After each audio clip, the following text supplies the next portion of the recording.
Nós vamos dar continuidade então a esse momento, passando para a questão da aula. E a nossa aula hoje, uma vez que dentro das nossas possibilidades nós introduzimos o assunto a respeito de Deus, hoje nós vamos entrar no assunto do homem, pela linha lógica que nós estabelecemos, que também está de acordo com os nossos símbolos de fé. Nós temos que falar do homem primeiro, para que depois a gente venha falar daquilo que alterou o ritmo das coisas na criação, que é o pecado, fez com que a comunhão do homem com Deus fosse quebrada de uma forma extremamente trágica. E para que a gente possa entender bem essas coisas, nós vamos nos voltar para os acontecimentos lá de Gênesis, para que a gente consiga então estudar esse assunto, pelo menos no que diz respeito aqui ao nosso objetivo, de uma forma satisfatória. Hoje eu quero pedir perdão para vocês, porque eu não consegui preparar os slides. Hoje nós não vamos ter a projeção na tela. Eu peço desculpas porque o acúmulo de compromissos essa semana foi muito grande e eu não consegui dar conta de tudo em relação a essa obrigação que a gente tinha, mas na semana que vem a gente, se Deus quiser, vai ter a projeção aqui. Hoje nós vamos ficar só com o estudo da palavra mesmo, olhando no texto bíblico e vocês ouvindo a minha voz. Se não quiserem olhar para mim, não tem problema, contanto que vocês ouçam o que eu estou falando, tá bom? Muito bem, vamos nos voltar, meus irmãos, para o livro de Gênesis. Hoje eu queria ficar com vocês nos capítulos de 1 a 3, nessa primeira parte da aula, para que a gente possa estudar a respeito do homem. O nosso objetivo hoje, quando eu digo isso, não é falar apenas do homem no sentido do sexo masculino, né? Aí as mulheres poderiam pensar, mas não vai falar da gente? O homem no sentido de ser humano, tá? Da existência do homem enquanto essência. As mulheres estão incluídas aí também. Nós vamos analisar algumas coisas aqui dentro de Gênesis para que a gente possa ver como Deus criou as coisas. A gente sabe, e nas últimas aulas nós pudemos ter essa certeza, quem criou todas as coisas foi Deus. Deus é soberano, sustenta a sua criação. E quando o assunto diz respeito ao homem, você pode perceber que o livro de Gênesis traz algumas designações que são bastante ricas, que nós temos também que explorar, ok? Então eu gostaria que, enquanto nós estamos com a Bíblia aberta no livro de Gênesis, entre os capítulos de 1 a 3, hoje eu vou me concentrar mais no 1 e no 2. Na semana que vem, se nós conseguirmos falar tudo que nós temos preparado para hoje, nós iremos para o capítulo 3 e vamos explorar essa questão da queda, do momento em que o homem pecou diante de Deus, nas implicações que isso teve para a criação, ok?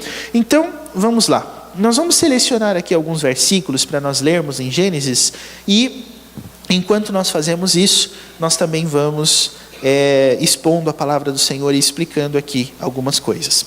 A primeira coisa que eu queria perguntar, antes de nós lermos, você tem alguma dúvida quanto à veracidade do relato da criação contido em Gênesis?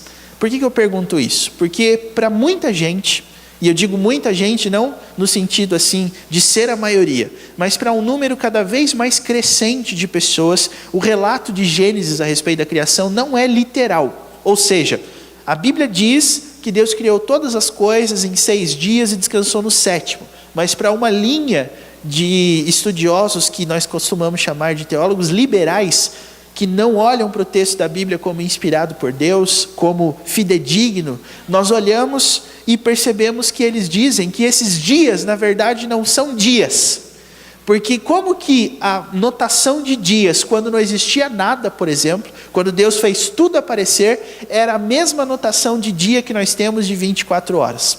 Eu queria perguntar isso para você, começando aqui a nossa análise. Para você que lê esse relato de Gênesis, existe alguma dúvida de que os dias descritos aqui são dias mesmo, de 24 horas, como nós temos hoje? Ou talvez naquela época isso tivesse a ver com um período de tempo maior ou menor do que o que a gente tem hoje? Paira alguma dúvida no coração de vocês de que aqui é dia mesmo, do mesmo jeito que são os dias da nossa época, do nosso tempo? Alguém já teve uma dúvida semelhante? Os evolucionistas, por exemplo, vão dizer que quando a Bíblia fala de dias, na verdade ela não diz respeito a esse período de 24 horas, mas diz respeito às eras, né? As eras geológicas lá, era mesozoica, era cenozoica, dizendo que a Terra tem milhões de anos e que o processo evolutivo foi algo gradativo com o passar do tempo. Então, quando na verdade a Bíblia fala a história da criação, ela está resumindo essa história em dias, mas na verdade não são dias, são períodos de tempo maior. Eu queria ouvir vocês um pouquinho, se houver necessidade, a respeito disso. Tem alguém aqui que tem dúvidas quanto ao que Gênesis capítulo 1 está contando para nós? Pois não.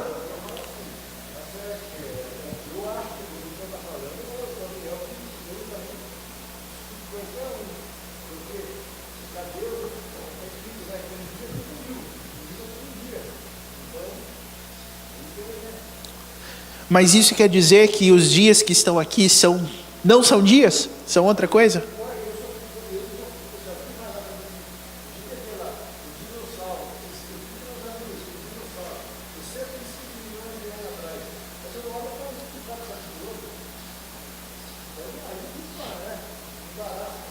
Então. Há quem diga isso, né? Fulano não, né? Determinado animal apareceu há 30 milhões de anos atrás. Será que a Terra tem tudo isso de tempo mesmo? Né? São questões que aparecem aqui, mas a gente, antes de andar um pouquinho mais, a gente tem que falar sobre isso. Alguém tem alguma outra coisa a dizer sobre isso ou não? Talvez a título de dúvida, de esclarecimento para nós.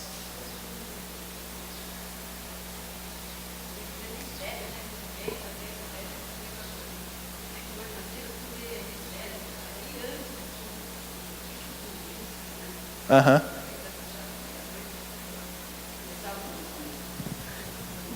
Então, e nesse relato, por exemplo,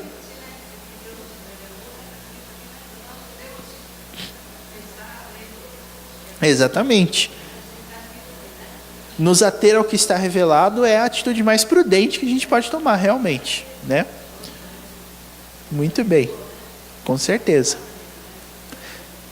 Então, para a senhora, por exemplo, dona Ruth, são dias ou não são?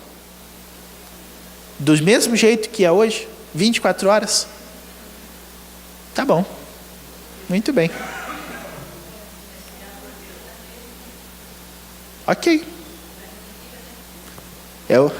É o que a gente está tentando ver aqui, né? Mais alguém quer falar alguma coisa sobre isso?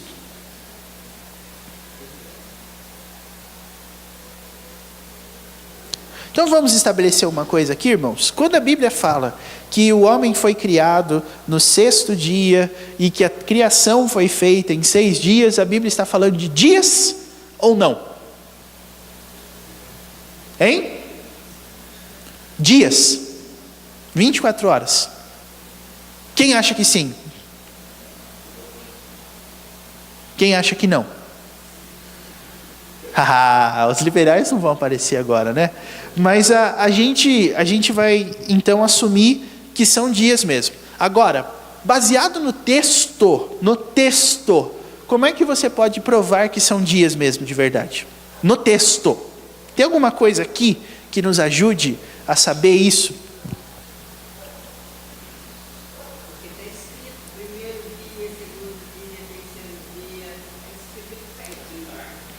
Oi? Houve tarde de manhã, 1º dia, 2º dia, 3º dia, papapá. Muito bom, né? O sol foi criado e a lua também para governar o dia, para governar a noite, né? Até um dado hebraico para você, quando a Bíblia usa essas palavras dia e noite lá no hebraico, é dia e noite. Não tem dia é dia, noite é noite, do mesmo jeito que sempre foi, né?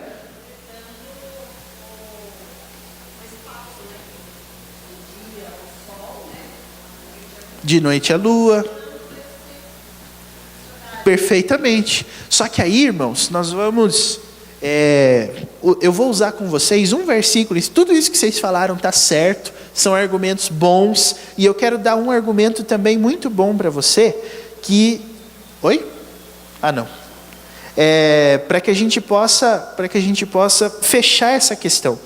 Leiam o versículo 14, por favor. Alguém, qualquer pessoa, pode ler o versículo 14 para nós.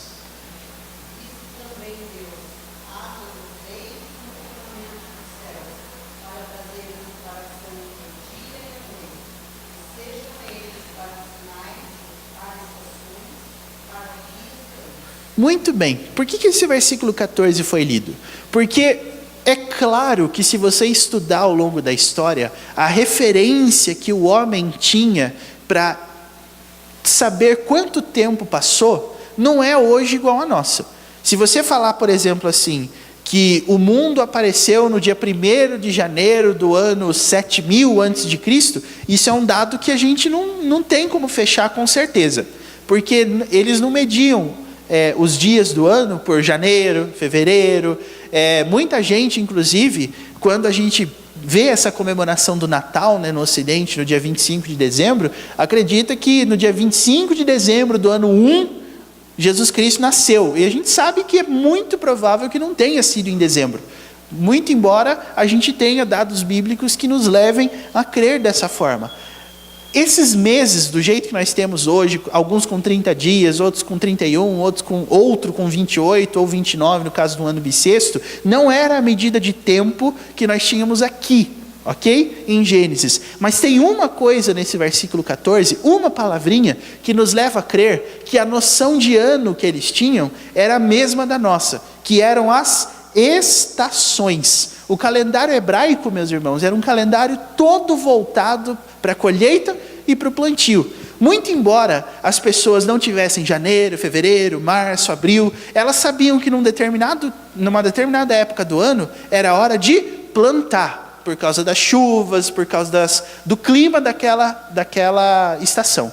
E numa outra época era a época de colher o trigo, colher todo tipo de cereal, colher as frutas, porque era a época de nascer. E quantas estações um ano tem? 4. E isso sempre foi verdade em todas as épocas. Nós sabíamos que um ano passou quando você tinha primavera, verão, outono, inverno e a primavera de novo. Então, o período de tempo, meus irmãos, é igual. A referência que nós temos para dizer que um ano passou realmente, a gente usa hoje os meses, os dias. Por exemplo, hoje é dia 16 de outubro de 2016. Mas se você for olhar o calendário judaico, atual mesmo, eles não estão no mesmo mês, no mesmo ano. Eles medem o tempo de uma outra forma. Mas uma coisa é indiscutível. Lá para eles é inverno. Ou melhor, é o hemisfério norte. Para nós, é uma primavera em transição para o verão, hemisfério sul. Isso nunca mudou ao longo de toda a geografia, de toda a climatização aí envolvendo o nosso planeta Terra. A dinâmica sempre foi a mesma, dia, noite, movimento de translação e tal. Então, tudo que você encontrar aqui no livro de Gênesis, meus irmãos, é exatamente como está, ok? 6 dias, do mesmo jeito, da mesma hora, no mesmo jeito que nós fazemos hoje. Para eles, o dia não era medido por horas, ainda, mas eles sabiam que um dia novo estava nascendo, porque houve tarde e manhã. Tarde e manhã. O sol nascia, o sol se punha. O sol nascia, o sol se punha. Ok? Então, extirpe e exorcize todo fantasma de liberalismo que possa rondar a sua cabeça. Olhando para o texto da Bíblia como texto da Bíblia, nós vamos aprender com ele. Agora, em que exatamente isso tem relação com o homem? Como que a gente pode usar essa discussão toda para falar sobre o homem? Ora, o que a Bíblia diz sobre o homem em Gênesis capítulo 1? Vamos procurar aqui alguns versículos. Eu queria que vocês lessem juntamente comigo os versículos de 24 a 27. 24, 25, 26 e 27. Eu gostaria que uma pessoa lesse o 24, o outro o 25 e assim por diante. Por favor.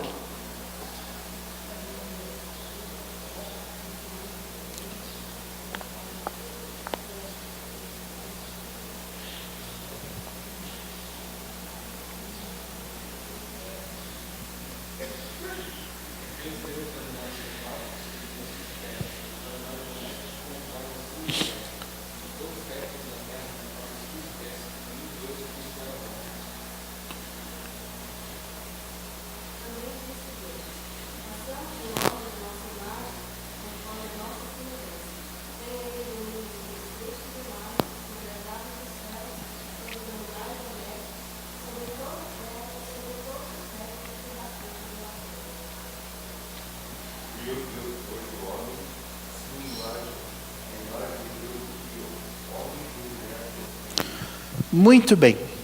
O que isso tudo tem relação com o homem? A pergunta que foi feita foi essa. A resposta que nós vamos dar é a seguinte: Deus criou os animais, Deus criou o homem. Os animais têm alguma relação com a criação do homem?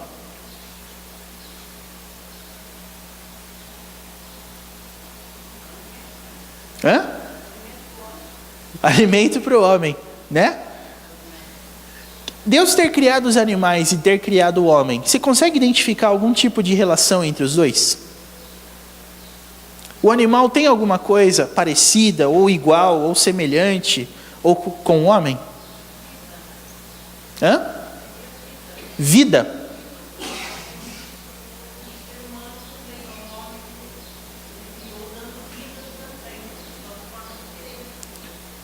Qual seria essa forma diferente, dona Esther? Então, nós notamos aqui uma coisa. Deus criou os animais e Deus criou o homem, só que o homem foi criado com uma característica especial. Qual? Ele é a imagem e semelhança de Deus. Esse é o primeiro ponto que nós temos que explorar aqui, meus irmãos. O que a Bíblia quer dizer com isso? Alguém tem alguma teoria? O homem foi criado à imagem e semelhança de Deus. O que isso quer dizer?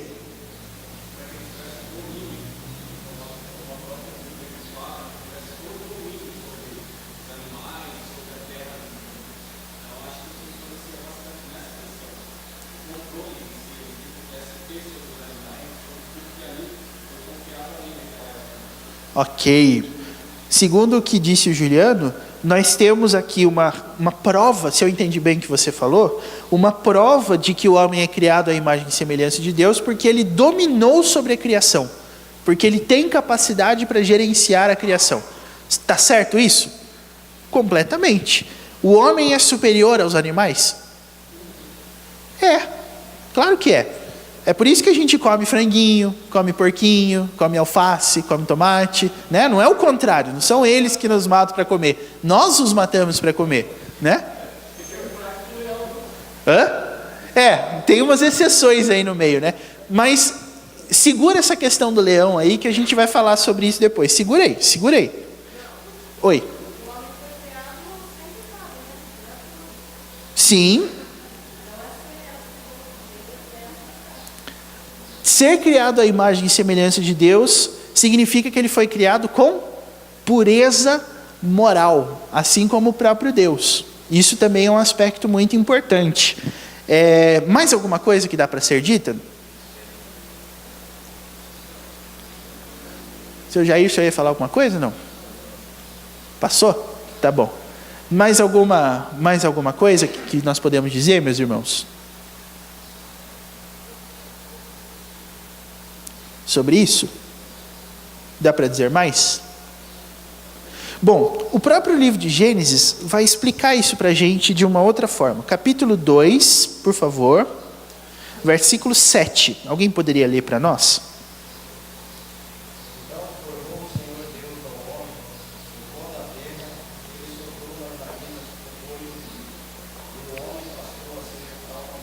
E o homem passou a ser alma vivente. Só o homem é descrito nesses termos em relação à criação. Só o homem é considerado como alma vivente. Então, a dona Esther citou aqui a questão da vida, né? Segundo essa interpretação de alma vivente de Gênesis 2, nós podemos perceber que vida, no sentido da criação, tem um aspecto diferente do que simplesmente só respirar, só inalar e expelir. Nós temos uma outra coisa aqui que nos caracteriza como vida, não é verdade? Alma. Por que você acha que o homem é descrito como um ser que tem alma? O que é essa alma? Alguns vão dizer que essa alma é justamente uma das marcas da imagem e semelhança de Deus que nós temos. Os animais têm alma?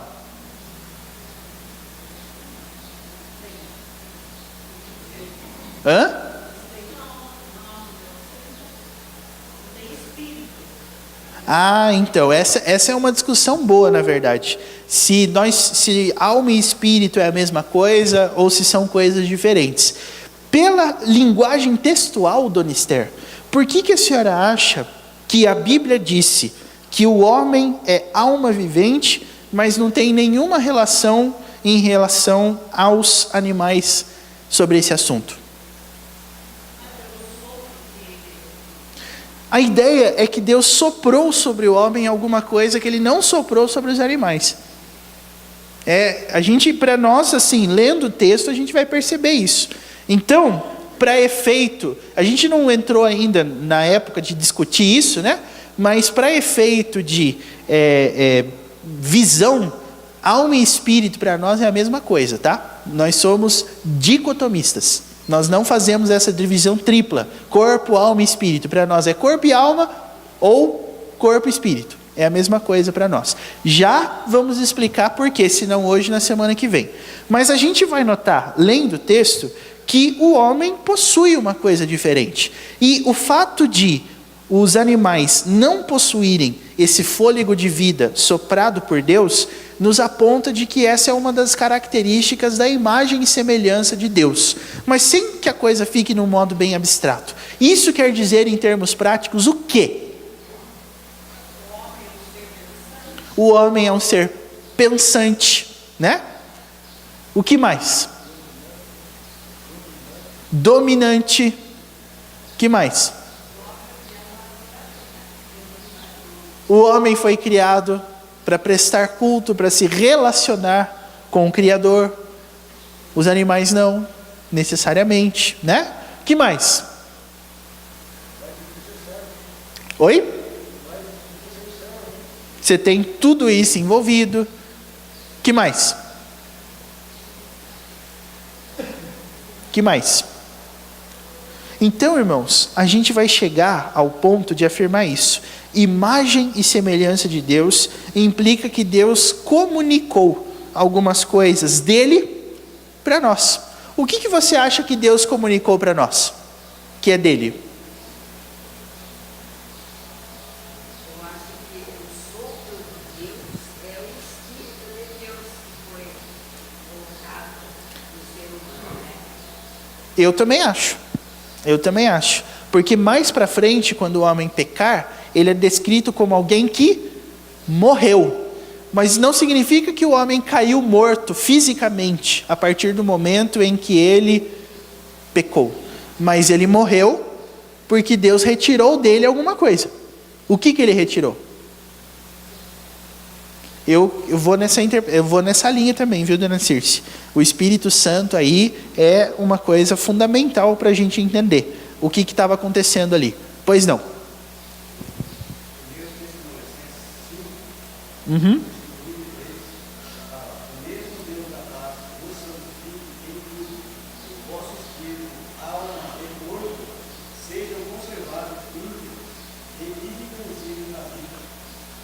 Qual que é o texto que você está lendo? Desculpa. Ah, tá. 1 Tessalonicenses 5, né? Uhum. Por que esse texto foi lido, meu caro presbítero? Ah, tá. E o vosso espírito, alma e corpo sejam conservados íntegros e irrepreensíveis, né? Muito bem. Só para confundir a nossa cabeça, né? A gente vai voltar para essa questão já, tá bom? Por enquanto, irmãos, vamos nos ater ao que nós estamos colocando aqui nessa questão de Gênesis, tá? Alma é marca da imagem e semelhança de Deus, porque a alma nos capacita a pensar e a alma nos capacita a ter algumas atribuições, algumas características que são do nosso Criador. A nossa capacidade de pensar, a nossa capacidade de amar, a nossa capacidade de sentir, de sermos pessoas que têm raciocínio, tudo isso é marca do nosso Criador. E isso são coisas que são características dele, porque você vê os animais, eles não fazem isso. Uma das coisas mais curiosas sobre o cachorrinho, por exemplo, é que ele passa no nosso caminho quando a gente está passando de carro na estrada. Você já viu isso? Cachorrinho atravessando a rua na estrada, a gente com o carro ali. O que nós fazemos numa hora dessa? Será que o cachorrinho pensa assim, bom, o carro está vindo a 100 por hora, eu ando a tantos por hora, então eu tenho que correr um pouquinho mais, porque senão eu não saio. Você não vê isso acontecendo. Então, o homem é diferente do restante da criação, com certeza. Ele é a única pessoa que recebeu esses atributos de Deus. Então, nós entendemos isso dessa forma, irmãos. Só que a questão do pecado é que complica as nossas vidas hoje. Por quê? Porque o homem morreu depois que ele pecou. Isso quer dizer que ele reteve a capacidade que Deus colocou nele em relação à sua imagem e semelhança? Esse é um outro debate curioso que a gente pode travar. O que foi preservado de Deus no homem depois da queda?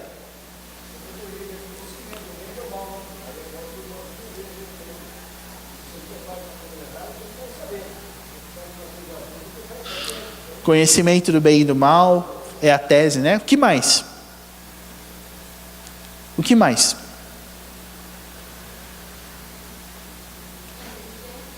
Inteligência, capacidade de raciocínio, não é?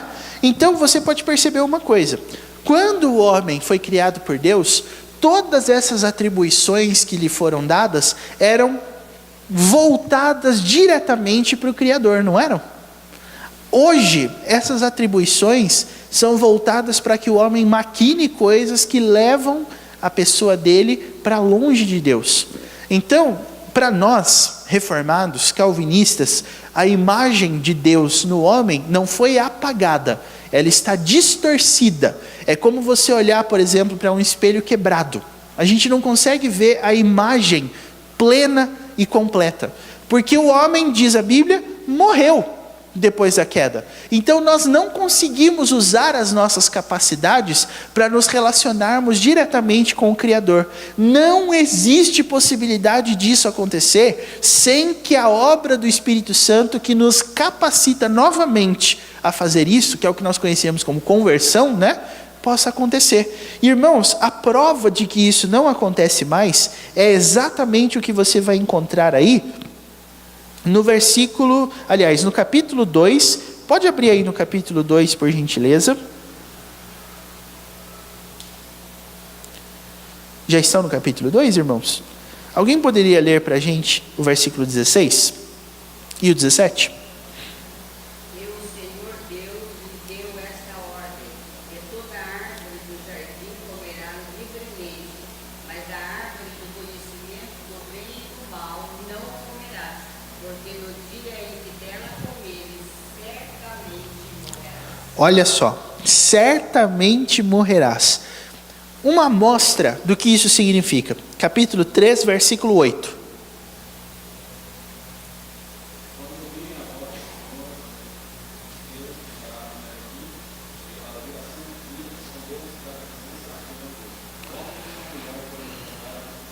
O que mudou depois do pecado, segundo Gênesis 3, 8?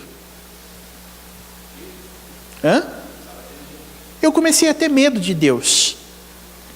E é por isso, até hoje, que algumas pessoas resistem, algumas não, até que Cristo toque no coração delas. Convidar pessoas para vir na igreja, por exemplo, é um negócio impensável. Viu, vamos lá na igreja? Ah, não, você quer... Por que as pessoas têm esse tipo de receio, irmãos? Isso é um efeito da queda. O homem não consegue mais encontrar com o Criador, cara a cara, igual ele fazia antes.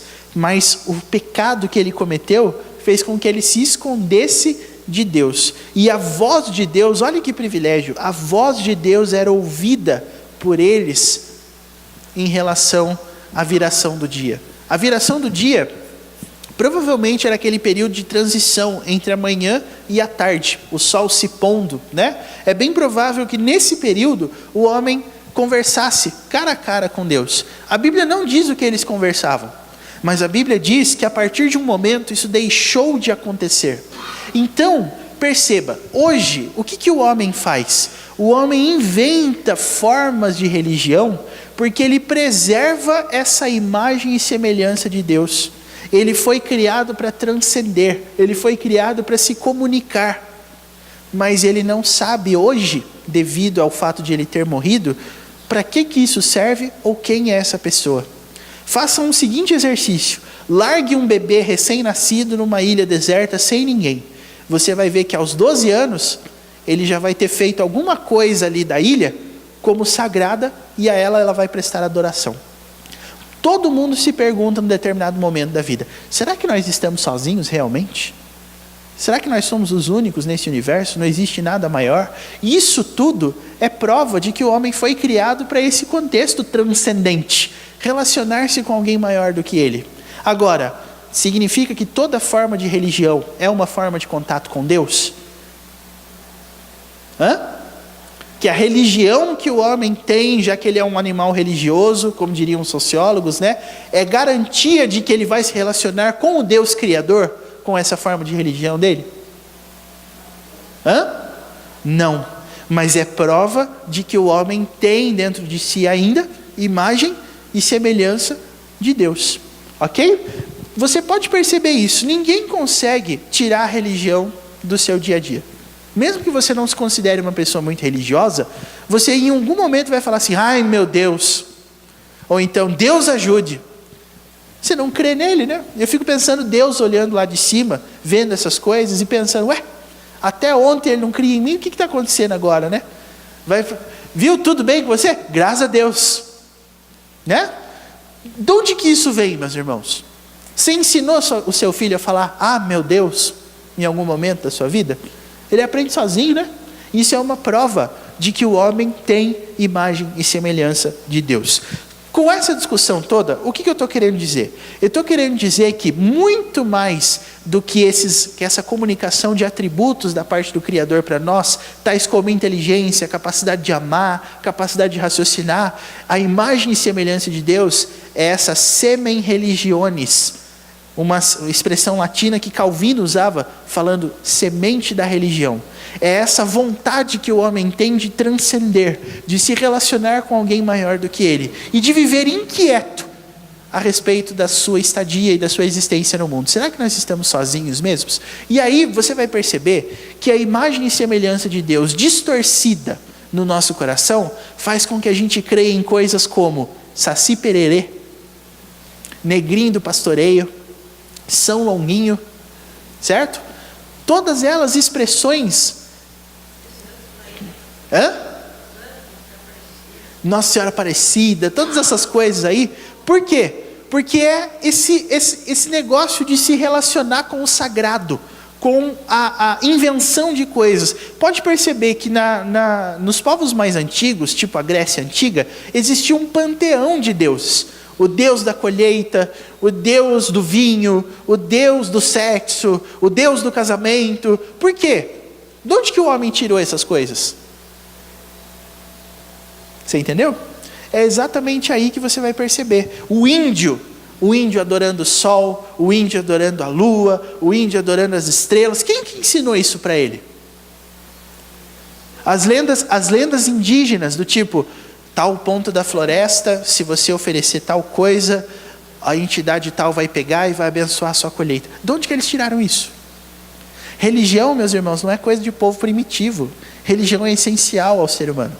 É por isso que muita gente moderna hoje, que diz que não acredita nessas coisas, faz assim na madeira, carrega colarzinhos, pingentes, entre aspas, para dar sorte. Tem gente que vai assistir jogo de futebol e senta no mesmo lugar do sofá porque ali o time ganha. Tem gente que não passa debaixo da escada. De onde que o homem tira essas coisas? Isso é a imagem de Deus distorcida. Em vez de você usar a sua criatividade e essa capacidade para se relacionar com o Criador, você faz tudo menos isso, porque você está morto. E a gente já vai chegar no ponto principal disso.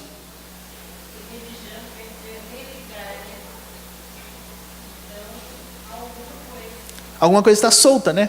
Você precisa fazer essa conexão.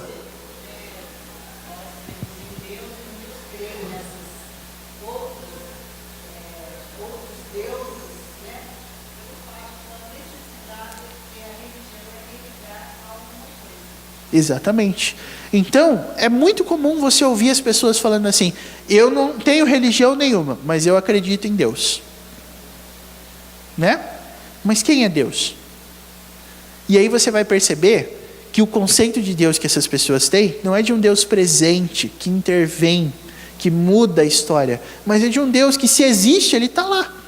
É a filosofia deísta que a gente chama, que é a ideia de Deus como se ele fosse um relojoeiro. Ele criou todas as coisas como um relógio. Ele deu corda para o relógio funcionar sozinho, mas ele está observando o relógio funcionar lá de cima, enquanto nós estamos aqui embaixo. Agora, perceba, até que Deus realmente mude a nossa história e altere essa condição no nosso coração de morte, nós vamos pensar na figura da existência de um Deus como alguém distante. Se ele existe, é até uma questão filosófica do século XX de Immanuel Kant, se você for observar o nome desse filósofo. Para ele, a existência de Deus é assim: se existe ou não existe, é uma coisa que a gente não tem como abstrair, como aspirar de uma forma mais intensa. Se ele existe, ele está lá, mas a gente está aqui. Ele lá e nós aqui. Ele lá no mundo dele, nós no nosso mundo, sem haver relação entre as duas coisas. Tudo isso, imagem de Deus distorcida. Ok? Nós temos esse desejo, nós conseguimos fazer isso. E aí você vai perceber uma coisa: o homem consegue criar religiões sem que isso signifique contato com o Criador. Qual é a implicação disso? A implicação disso é que a forma de religião que o homem cria, sem contato direto com o Criador, ignora totalmente o conceito de... Vamos ver se vocês mataram a questão. Se vocês entenderam. Se não entenderam, vou entender já. O homem, morto nos seus delitos e pecados, ainda assim fica criando forma de religião, mas isso quer dizer que dentro dessa forma de conceber a religião, ele não enxerga o quê? O pecado. Pergunte para quaisquer pessoas dessa linha, qual que é a opinião delas sobre o pecado. Ou elas vão dizer que não existe, ou vai dizer que o pecado está na cabeça de cada um. Mas ela nunca vai enxergar o pecado como algo que está dentro dela. É isso que a Bíblia diz sobre o Deus deste mundo cegou o entendimento dos homens. Por quê? Porque é exatamente isso que aconteceu. Por que eu não consigo me relacionar mais com o Criador? Eu morri. Mas essa ideia não é desenvolvida. Porque como é que uma pessoa morta pode saber que está morta sem alguém falar para ela? Entende? Essa é a questão. Você vai observar, por exemplo, que o Espiritismo tem uma questão envolvendo o pecado que é mais ou menos assim: pecado não existe. Pecado é invenção. Ou, na linguagem mais moderna, pecado é negatividade.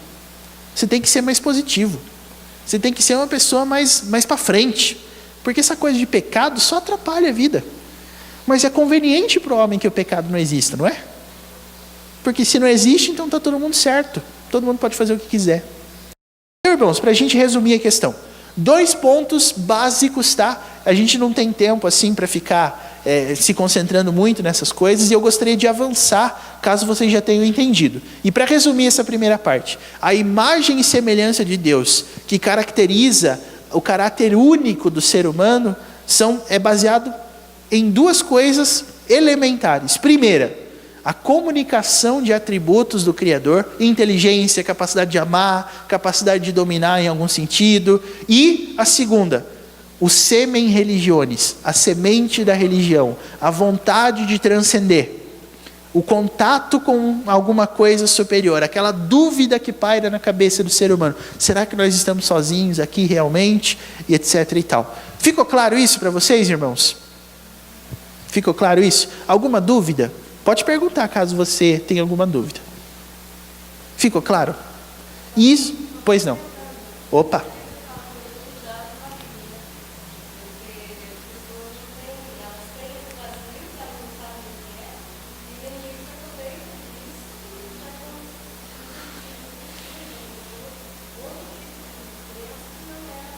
Exatamente. E por que a gente pode dizer isso? Porque todos esses tipos de crença negligenciam qual conceito? Do único Deus.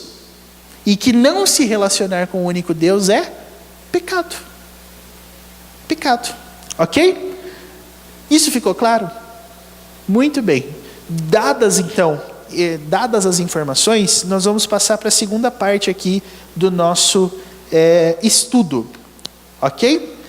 E eu queria que você abrisse a sua Bíblia agora no livro de Salmos. Nós vamos agora ler um salmo que, na minha opinião, é um dos mais interessantes, que é o Salmo 82.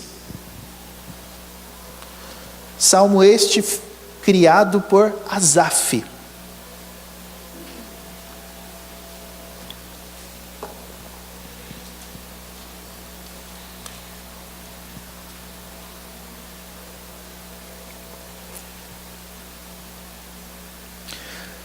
O Salmo 82, meus irmãos, é um salmo que eu gostaria de ler todo, para que a gente possa fazer um breve estudinho dele aqui, nesses momentos que nos faltam, para nós terminarmos.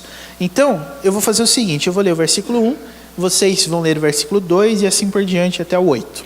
Tudo bem? Leiamos. Deus assiste na congregação divina, no meio dos deuses estabelece o seu julgamento.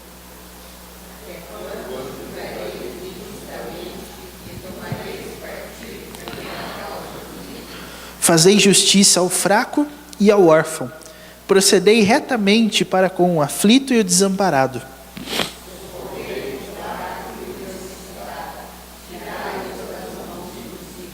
Eles nada sabem nem entendem. Vagueiam em trevas. Vacilam todos os fundamentos da terra.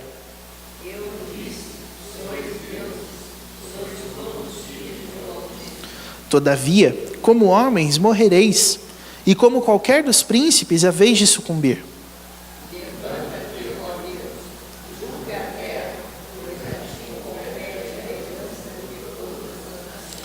Muito bem.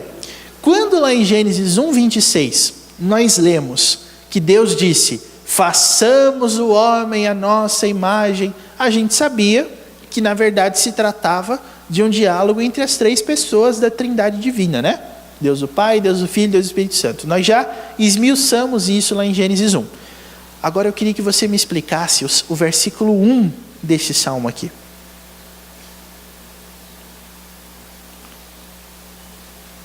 Deus assiste na congregação divina. No meio dos deuses estabelece o seu julgamento. Até aqui a gente cria que só existia um, né? Então que papo é esse de no meio dos deuses? Explica isso para mim. Que deuses são esses?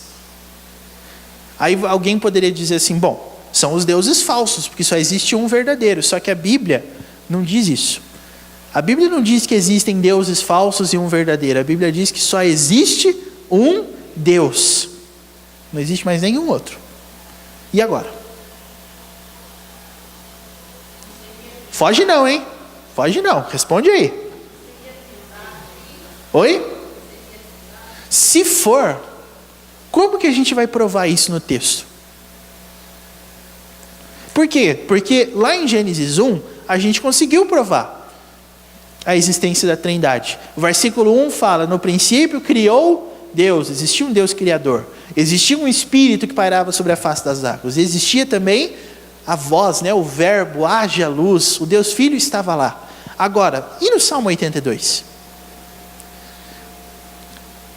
Por isso que ler a Bíblia, às vezes, deixa a gente com o cabelo em pé, se você ainda tem, né? Porque aparecem uns versículos assim, de vez em quando, e a gente não pode fingir que eles não estão aqui. Como é que faz agora?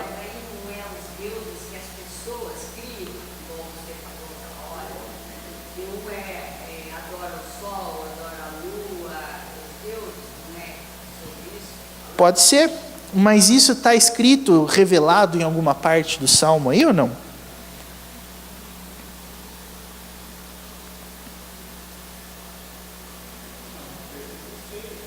Versículo 6. O que diz lá? E aí?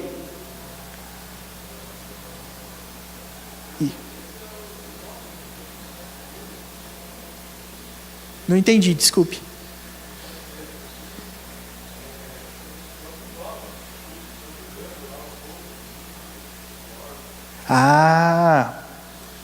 Relacionou o que vocês disseram. Por quê? Porque, irmãos, veja como é interessante você interpretar a Bíblia. Por que você acha que esse salmo se referiu aos homens como deuses. Como assim? O argumento que foi dado por vocês aqui é que no versículo 6 tem um homem dizendo assim: sois deuses, sois todos filhos do Altíssimo. É um homem dizendo, né? Ou seja, esse salmo todo é uma ironia que faz a gente pensar o seguinte: o homem se acha Deus, mas ele não trabalha para socorrer quem precisa. Ele é um Deus tirano que só pensa nele. Agora, a própria designação do homem como um Deus, um pretenso Deus, é fantástica. Porque o que faz de Deus, Deus, meus irmãos? A justiça dele, o que mais? Oi? A sabedoria que ele tem. Mas mais importante, irmãos, o Salmo 82 está em perfeita harmonia com Gênesis. Porque vocês se lembram do que Deus disse quando ele expulsou o homem? Eis que o homem se tornou como um de nós, conhecedor do bem e do mal. Por isso que não coma da árvore da vida e vive eternamente. O que isso quer dizer? Quer dizer que o pecado, na verdade, foi uma forma de o homem negar a soberania de Deus e construir uma forma própria de conceber o bem e o mal. Exegeticamente falando, nós temos nesse texto de Gênesis uma característica especial. Conhecer o bem e o mal, na verdade, só lá em Gênesis, o verbo conhecer é usado com essa conotação de bem e de mal. Porque conhecer o bem e o mal naquele contexto é determinar o que é bom e o que é mal. Deus disse assim: não coma do fruto. Portanto, comer do fruto é mal, não comer é bom. Quando o homem comeu, ele inventou uma nova forma. Comer é bom, não comer é mal. Ou seja, o homem quis ser o Deus de si mesmo. E como só existe espaço para um Deus na criação, o Deus falso foi expulso. O pecado é essa pretensão nossa de julgarmos pela nossa própria forma o que é bom e o que é mal. Então Asaf está usando essa designação de Gênesis justamente para ensinar esse contexto. Olha aqui, só existe um Deus. E vocês que se acham tão poderosos, vocês que querem ser Deus, por que vocês vagueiam nas trevas, como diz o versículo 5, não sabem nada e ainda não contribuem para que o mundo de vocês seja um lugar mais justo, mais bom, né? Melhor, mais agradável? Por que vocês não... Por que os deuses aí você vai ver o versículo 8 terminando assim: levanta-te, ó Deus, julga a terra, pois a ti compete a herança de todas as nações. A justiça de Deus, não dos deuses falsos, é a esperança de Asaf. Esse é um salmo interessante porque essa é a questão que ele traz. Quantos deuses existem? Um. Mas a gente se comporta como Deus. A gente quer achar que é Deus. E o fato da gente achar que é Deus faz a gente criar leis, faz a gente criar conceitos que não são conceitos verdadeiros. O pecado nada mais é do que uma forma de nós nos comportarmos como se nós fôssemos Elohim, Deus. Isso é pecado. É por isso que nós somos desobedientes, porque a gente inventou uma própria forma de ser moral, porque a gente inventou uma própria forma de ser bom, porque para nós os conceitos de bem e mal estão totalmente alterados. Asaf está brincando com isso. E ele pergunta no versículo 2: até quando julgareis injustamente e tomareis partido pela causa dos ímpios? Irmãos, isso é muito atual. Perceba o caos que nós estamos vivendo no Brasil. Tudo isso tem a ver com o quê? Com homens que se acham Deus. Pois não.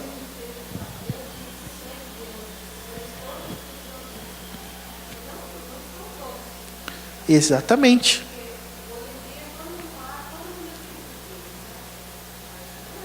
Mas não é.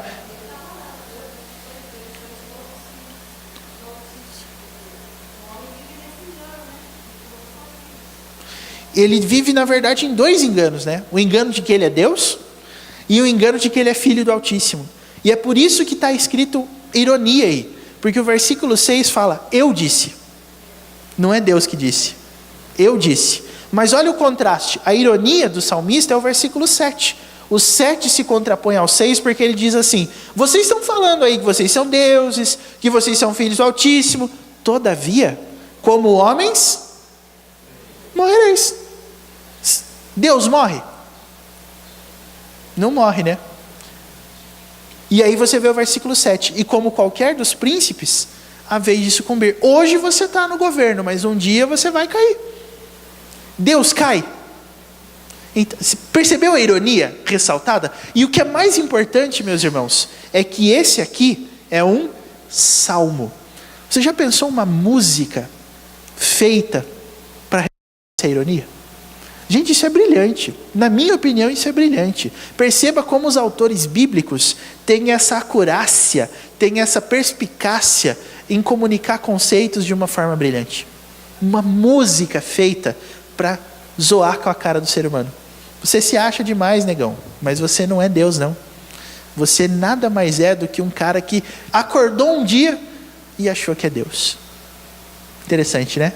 Esse salmo é maravilhoso, maravilhoso na minha opinião. Por quê? Porque ele tem esse componente irônico. Deus assiste na congregação divina. Ele está falando assim, existe um monte de gente que se acha Deus, mas dentre eles é um supremo, o único, verdadeiro. Quando ele disser alguma coisa, todo mundo obedece. É a maneira bíblica de dizer, quando o burro fala, o outro abaixa a orelha, né?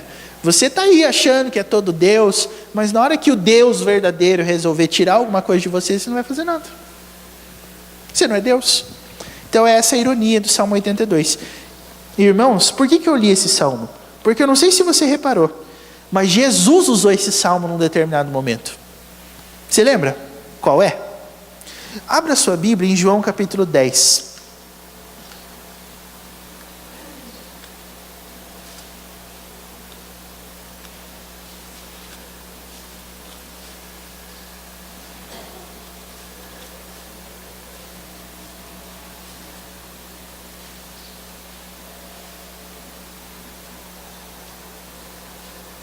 Olha a interpretação que Jesus faz desse salmo. Esse salmo é especial, não só pelo seu componente irônico, mas porque Jesus usou esse salmo, para falar dele mesmo. João capítulo 10, versículos 31 a 38. Vamos fazer essa leitura aqui? Mais uma vez, de maneira alternada. Eu leio 31, vocês 32 e assim por diante. Vamos lá? Novamente, pegaram os judeus em pedras para lhe atirar.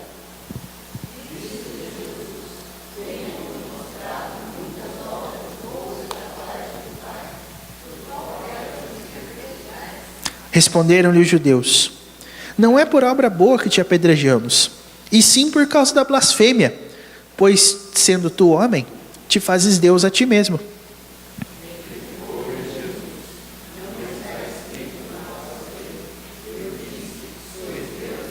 Se ele chamou deuses aqueles a quem foi dirigida a palavra de Deus, e a Escritura não pode falhar,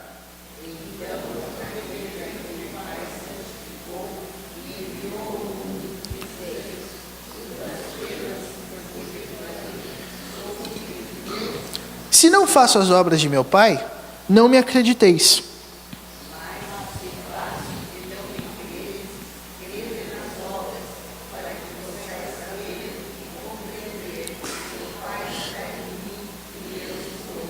Gente, vocês conseguiram pegar o que Jesus fez aqui? Se vocês não conseguiram pegar, deixe-me dar uma amostra da mente brilhante, hermenêutica e interpretativa de Jesus. Primeira coisa, repare que para Jesus, a Bíblia é a palavra de Deus. Ele disse isso no versículo 35. A Escritura não pode falhar. Quando Jesus olhava para a Bíblia, ele olhava para a Bíblia como palavra inspirada de Deus. E qual era a celeuma envolvida aqui? Jesus estava numa festa em Jerusalém chamada Festa da Dedicação, festa de colheita popular que os judeus tinham, e de repente ele começa a falar coisas como, por exemplo, do versículo 30, eu e o Pai somos um. Os judeus ficaram bravos, e eles pegaram em pedras. e queriam apedrejar Jesus, porque ele disse que ele vinha do Pai, que ele era Deus e que ele fazia obras que eram obras de Deus. E aí Jesus disse assim: por acaso, na lei de vocês que não pode falhar, não está escrito, eu disse, sois deuses? Então se vocês estão falando que eu estou mentindo, estou blasfemando porque eu disse que sou filho de Deus, vocês estão entrando em contradição com vocês mesmos. Vocês não sustentam que vocês são Deus? Eu estou dizendo que eu sou, a lei diz que o homem diz que é, e vocês estão blasfemando? Olha a capacidade de Jesus. E aí ele fala assim, com um detalhe: eu, com as minhas obras, provo que eu sou Deus. E vocês, sem obras, querem dizer que são Deus. Querem dizer que eu estou blasfemando. Querem dizer que eu estou mentindo. Então, Jesus usou esses versículos aí do Salmo 82, para comunicar alguns conceitos preciosos para nós. Quais? Ele estava confrontando os fariseus por causa da situação da blasfêmia que eles achavam que Jesus estava fazendo em declarar a si mesmo como Deus. A questão é a seguinte: Jesus não só declarava, mas ele fazia obras que provavam a sua divindade. E os fariseus, sem obras, queriam se achar Deus. E Jesus os pegou na interpretação da lei que eles tinham. Vocês interpretam que vocês mesmos são deuses? Por que vocês não podem interpretar que eu também sou? Sendo que eu tenho obras e vocês não têm. Cara, que fantástico, não é verdade? Jesus era fenomenal nesse sentido. Ele usou a própria lei para pegar os intérpretes. E o argumento de Jesus, no versículo 35, é o argumento que eu quero chamar a atenção de vocês. Olha só o que Jesus está dizendo. Se ele chamou deuses a quem foi dirigida a palavra de Deus, e a Escritura não pode falhar, quer dizer, a inerrância, a inspiração, a divindade da Escritura era uma coisa que Jesus confessava. E por isso ele pegou os fariseus. E aí você vai perceber a diferença na ação dos fariseus em interpretar a lei e a ação de Jesus em interpretar a lei. Por quê? Porque os fariseus, quando eles diziam que a lei é palavra de Deus, eles não estavam mentindo. Mas o que eles chamavam de lei era a interpretação deles, e não a própria lei. Agora, Jesus usou a lei e a interpretou corretamente para poder mostrar a inspiração dela. Gente, fantástico, não é verdade?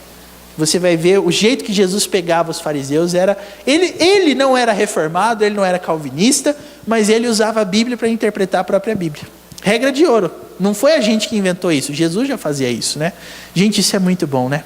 Agora, eu quero encerrar essa aula citando para vocês uma coisa que eu aprendi com um escritor chamado G.K. Beale, B-E-A-L-E, Beale, se vocês forem procurar livros deles. Ele é um dos exegetas de Novo Testamento mais brilhantes que existem na face da terra. E ele escreveu um livro lançado pela Vida Nova, que a gente ainda não vende aqui na livraria, mas quando a gente conseguir, a gente vai vender, chamado Você se torna aquilo que adora.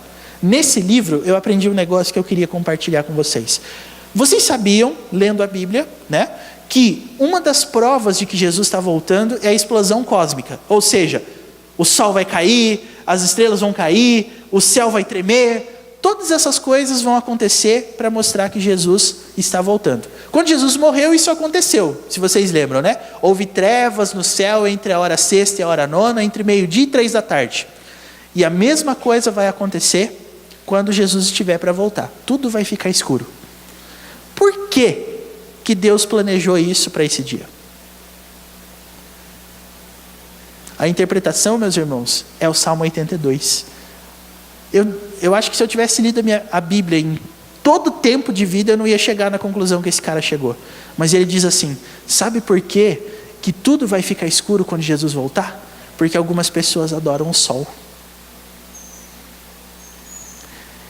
E quando tudo ficar escuro, as pessoas vão entender que o Deus a quem elas dedicaram toda a vida não existe. Caiu. Existe um Deus maior do que esse Deus. Algumas pessoas adoram a lua, as estrelas, os grandes poderes, mas tudo isso vai se abalar, não figurativamente, literalmente, terremotos, porque algumas pessoas põem a sua fé nos impérios, nos imperadores, nos presidentes, nos homens, nos elementos da criação, mas o dia em que o Criador chegar, ele vai abalar tudo, para mostrar que ele é maior do que eles. Gente, isso é muito bom. Isso é brilhante. É Deus usando o Salmo 82 para falar assim: e aí, deuses, vamos conversar? Vamos ter uma conversa de Deus para Deus aqui? Vamos ver quem é mais forte? Interessante demais, né? E são coisas que a gente vai aprendendo com a vida. Então, antes que chegue esse dia, leva o Salmo 82 na sua mente, no seu coração, medite nele e capte a ironia. Capte a ironia. Quem diz que você é Deus, é você mesmo, não Deus. O único Deus existente é o Deus Criador. Então pare de se comportar como Criador. Amém? Alguma dúvida, irmãos? Alguma coisa a ser dita? Alguma questão que precisa ser melhor elucidada? Algum comentário que vocês queiram fazer?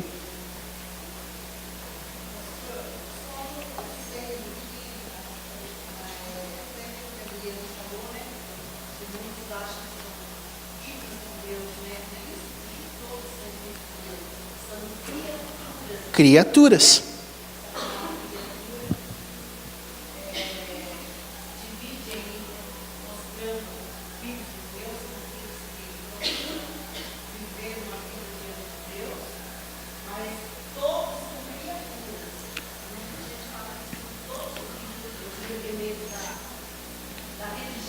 E agora, a senhora consegue imaginar uma razão lógica pela qual a Bíblia não use a expressão filho de Deus para o homem que foi criado? Porque aqueles que fazem a vontade de Deus são filhos de Deus. Sim. Mas outros que foram criados, mas não fazem a vontade de Deus, não são filhos de Deus, são criaturas. E tem uma outra razão mais importante ainda. Para o hebraico, a expressão filho, assim como para a língua grega, tem uma conotação de compartilhamento de essência.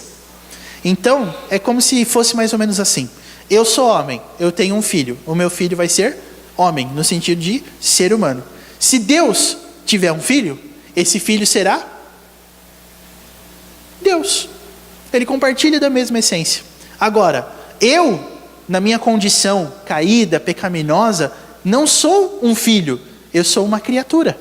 A partir do momento em que eu me tornar filho, eu terei a natureza divina dentro de mim, através do Espírito Santo, que me leva a ser uma pessoa santa.